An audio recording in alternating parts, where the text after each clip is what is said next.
আসসালামু আলাইকুম। আপনাদের সবাইকে আমি স্বাগতম জানাচ্ছি আমার আরো একটি নতুন ব্লগে।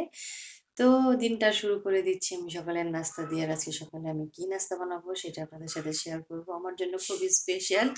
কারণ কিছুদিন যাবতই আমার এটা খেতে ইচ্ছা করতেছিল কিন্তু আমি নারিকেলের জন্য খেতে পারতেছিলাম না।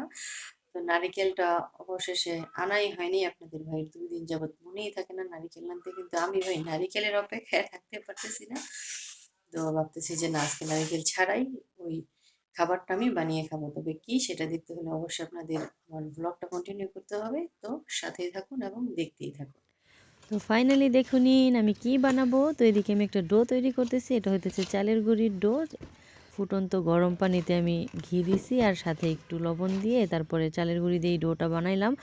একদম সফট একটা ডো বানাইছি যেন আমার বানাতে কোনো কষ্ট না হয়। তো প্রথমেই আমি একটা লতি পাকাই নিব এবং লতি পাকানোর পরেই আপনারা বুঝতে পারবেন যে আমি কি বানাইতেছি। তো হ্যাঁ বন্ধুরা, আমি সেওই পিঠা বানাইতেছি। আমার অনেক দিন যাবত ইচ্ছা করতেছিল এই সেওই পিঠা খাইতে, কিন্তু আমি নারিকেলের অপেক্ষায় আর খেতে পারতেছিলাম না। তো নারিকেল তো ফাইনালি আসে নাই, কিন্তু আমি পিঠা ঠিকই বানাই খাবো কারণ আমার অনেক ইচ্ছা করতেছে। আর আমার পিঠাগুলো হইতেছে তেরা বেঁকা মোটা চিকন ছোট বড় হইতেছে, কিন্তু কোনো কিছুই করার নাই। আমি যেমন পারি তেমনই বানাবো। তারপর নিজের খাবার নিজে বানিয়ে খাচ্ছি, যে ইচ্ছাটা আমার করছে, আমি কারোর উপরে নির্ভর করছি না, এটাই আমার কাছে অনেক। যেমনই হোক না কেন, তো আপনারাও চেষ্টা করবেন নিজের কাজ নিজে করতে এবং নিজে যেটা খেতে ইচ্ছা করে কাউকে বিরক্ত না করে নিজেরটা নিজেই বানিয়ে খেতে। তো যাই হোক, আস্তে আস্তে এগুলা বানাইতেছি আমি। তো আপনাদের সাথেও শেয়ার করলাম। আমার কাছে অনেক ভালো লাগে এই সেমাই পিঠাটা। তবে আমার কাছে মনে হয় না যে বাংলাদেশের কোনো কোনায় এই সেমাইটা না খায় এমন এলাকা আছে। আমি অনেক ভিডিওতে দেখছি, অনেক এলাকার ভিডিওতেও দেখছি যে এই পিঠা সবাই খায়। নোয়া দিয়ে আইসে, তুমি আমার মিথ্যা কথা বলছো কেন? কতটি লাউ কাটছানো? গুনো নাই। সবজি ক্ষেতের দ্বিতীয় কাইট এটা, হ্যাঁ। প্রথম কাইটে 3টা লাউ কাটছিল আর আমরা এর আগে খাইছিলাম। 3 6 9 তুমি কই গেছিলা? 10টা মনে হয়। যাক, মাশাআল্লাহ অনেক সুন্দর হয়েছে লাউগুলা। দুধ দুধ আমি আগের দিনে রাখছিলাম, সেটা দিয়ে বানাবো। কি হয়েছে হাতে, কি হয়েছে? কেমনে ব্যথা কই? পাইছো? ওই যে মাখুনিটি এখানে। মাখন কিটা কেন?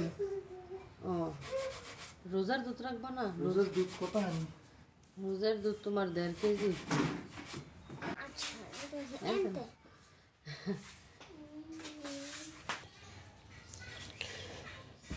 ফাইনালি তেরা মেরা বড় ছোট কইরা আমার হয়ে গেছে হাতের সেওই পাকানো। তো পরবর্তীতে আর আমি বড় বড় কইরা লতি পাকাই লই নাই, কারণ নুহার বাবা অলরেডি চলে যাবে সকালবেলা। আমি কি এক আজাইরা কাম নিছি, পারি না। আগে পরে আমার শাশুড়ি মা বানাই দেয় খুব সুন্দর কইরা। Finally complete. তো এদিকে দুধ বলকাইসা দেখেন নিচেও পড়ে গেছে, কিন্তু কিচ্ছু করার নাই, গ্যাসটা কন্ট্রোলে ছিল না। তো তারপরে আমি এখানে দিয়ে দিলাম প্রথমে সাবু। তো সাবুটা একটু ভিজিয়ে তারপরে আমি দিলাম। আর তারপরে দিয়ে দিলাম এখানে গরম মশলা, তেজপাতা, লবঙ্গ, দারচিনি, এলাচ, 2-3টা করে সব কিছুই দিয়েছি। তো সাবুগুলো ফুটে যাওয়ার অপেক্ষায় আছি। সাবুগুলো ফুটে গেলে তারপরে আমি দিয়ে দিব এখানে চিনি। তো চিনিটা আপনাদের স্বাদ অনুযায়ী দিয়ে দিবেন আপনারা। তো এই যে দেখুন দুধটা, এই পরিষ্কার পরিষ্কার পরিষ্কার পরিষ্কার যা বেরিয়ে গেল। যাই হোক, কিচ্ছু করার নেই, পড়ে গেছে। তো আমি এখানে কিন্তু 3 চামচ চিনি দিছি। দুধটা পড়ে যাওয়ার কারণে আমি ক্যামেরাটা অন করতে ভুলে গেছিলাম, তো পরবর্তীতে অন করেছি। তো 3 চামচ চিনি দিছি। আমার যে চামচটা দিয়ে আমি নাড়তেছিলাম এটা একটা তরকারির চামচ বলতে পারেন। তো তারপরে এখানে দিয়ে দিলাম আমার হাতে পাকানো সেওই। আজকে খাবো সেওই খুবই মজা কইরা। তো যাই হোক, এখানে 4-5 মিনিট আমি আরও ফোটাবো, কারণ সেওইটা আগেই যেহেতু সিদ্ধ করছে এখন আর সিদ্ধ করার প্রয়োজন নাই। তো ভালোভাবে একটু নেড়েচেড়ে মিক্স করে তারপরে এখানে সিদ্ধ হতে রেখে দিব সেওই। তো সেওই কিন্তু আরেকটা জিনিস দিব, সেটা হইতেছে পাটালি গুড়। পাটালি গুড়টা আমি আমার কুকারের মধ্যে গলার জন্য রেখে আসছি। দেখুন দেখুন হয়ে গেছে আমার সেওই। সাবুগুলোও খুব সুন্দর করে ফুটছে। ওদিকে আপনাদের ভাই বলতেছে এখনো হয় নাই, এখনো হয় নাই, হয়ে গেছে গো, হয়ে গেছে, দেখো দেখো। তো এই যে দেখুন পাটালি গুড়, আহা হা হ্যাঁ হা মা, হা, গানটা যদি আমি আপনাদেরকে শোনাইতে পারতাম গো, আপনারা তো পাগল হইয়া যাইতেন গো। কি গ্রান কি কালার। তো যাই হোক, এখন তাড়াতাড়ি করে আমার স্বামীকে দিয়ে দিব খেতে।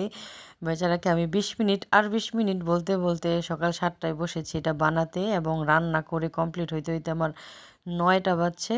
তো যাই হোক, এদিকে দিয়ে দিলাম তাকে খেতে। তো তাকে খেতে দিয়ে আমি আবার জলদি জলদি করে একটুখানি আমাদের বাড়ির বাচ্চা কাচ্চাকে দিয়ে দিচ্ছি, মানে আমার হাজব্যান্ডের বড় ভাইয়ের ছেলে মেয়েদেরকে একটু দিচ্ছি যে ওরাও খাক, যেহেতু হাতে এত কষ্ট করে বানাইছি।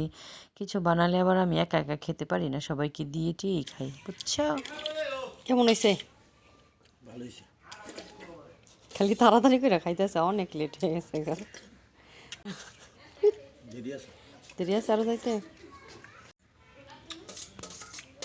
আর একটু খাও, খাইতে পারবা। নারিকেলটা হইলে অনেক মজা হইতো। নোহামণি আজকে রেডি হয়ে যেতেছে। কই যেতেছে নোহামণি? ছোট পিপি গো বাড়ি। সকালবেলায় যাইতেছে নোহামণির কাকা নোহামণিরে দিয়েইব। ওদিকে কই যাও? কি লই বাবা আর ওদিকতে? তুমি কই যেতেছো গাড়ি চালাইয়া? ছোট পিপি গো বাড়ি। তো এই হইতেছে মূলত আমার মাছের মাথা ভুনা, সাথে নোহার জন্য একটা পেটের চাকু দিছি। আর হইতেছে আমি আজকে রান্না করেছি যে দেখো, ভর্তা বানাইছি, লাউ পাতার ভর্তা। আমাদের নিজেদের সবজি ক্ষেতের লাউ পাতার ভর্তা, অল্প করেই বানাইলাম। তো মূলত এই হইতেছে আজকে সিম্পল আমার দুপুরের রান্না বান্না।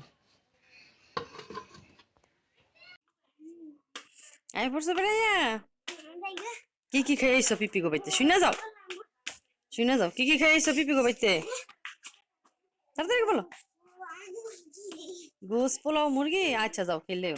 আয় আবার দৌড়।